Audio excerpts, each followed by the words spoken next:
Dua Lipa Yumara sebut kliennya dipaksa cabut kuasa. Baradae beri kode rahasia di surat. Pengacara Baradae alias Eliezer, Dua Lipa Yumara tegas menyebut kliennya dipaksa untuk menulis surat pencabutan kuasa. Dalam surat pencabutan kuasa yang beredar, Baradae disebut sudah menyematkan kode rahasia. Surat tersebut tertulis surat pencabutan kuasa yang ditandatangani Baradae pada 10 Agustus 2022, alias 1 hari setelah Ferdy Sambo ditetapkan sebagai tersangka dalam pembunuhan berencana kepada Brigadir J. Dalam surat itu tak dijelaskan alasan Baradae mencabut kuasanya kepada Dua Lipa Yumara dan Muhammad Burhanuddin dalam kasus pembunuhan Brigadir J. Namun dijelaskan, Baradae menyebut surat itu ditulis secara sadar dan tanpa paksaan. Di bawahnya pun ada tanda tangan Baradae di atas materai. Terkait hal tersebut, pengacara nyentrik tersebut tegas menyebut kliennya sedang dipaksa. Dua Lipa Yumara bisa mengetahui hal tersebut ketika menerima surat pencabutan kuasa dari Baradae yang beredar. Dalam surat tersebut, Dua Lipa Yumara melihat adanya kode yang diberikan Baradae menandakan dirinya dalam paksaan. Mulanya, Dua Lipa Yumara menceritakan obrolan dengan Baradae tempo lalu. Kala itu, Dua Lipa Yumara mengaku memiliki kesepakatan dengan Baradae terkait surat. Dalam membuat sebuah surat, Dua Lipa Yumara dan Baradae menyepakati harus menyertakan tanggal dan jam di samping materai. Namun, jika dua hal tersebut tidak ada, Dua Lipa Yumara menyepakati Baradae dalam paksaan. Menyoroti surat pencabutan kuasa yang beredar, tak terlihat Baradae menyertakan jam di samping materai yang telah ditandatangani. Walau dalam surat tersebut Baradae mengaku membuatnya dalam keadaan sadar dan tanpa paksaan. Namun melihat temuannya, Dua Lipa Yumara yakin Baradae dalam keadaan terpaksa. Tidak disertakannya jam surat tersebut ditandatangani seperti dalam kesepakatan membuat Dua Lipa Yumara menyebut hal itu sebagai kode dari Baradae.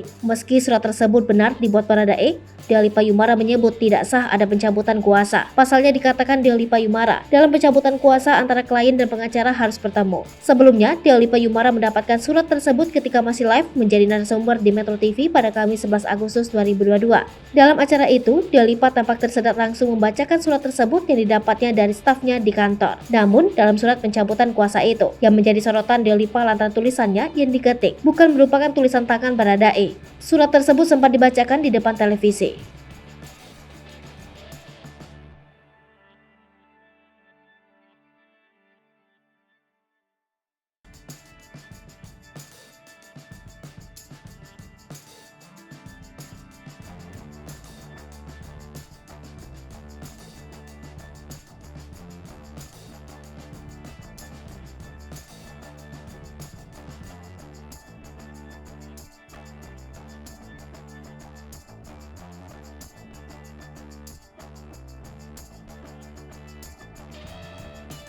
Hai pemirsa Selipopo TV, jangan lupa komen, like, dan subscribe, serta tonton terus berita-berita terupdate lainnya ya.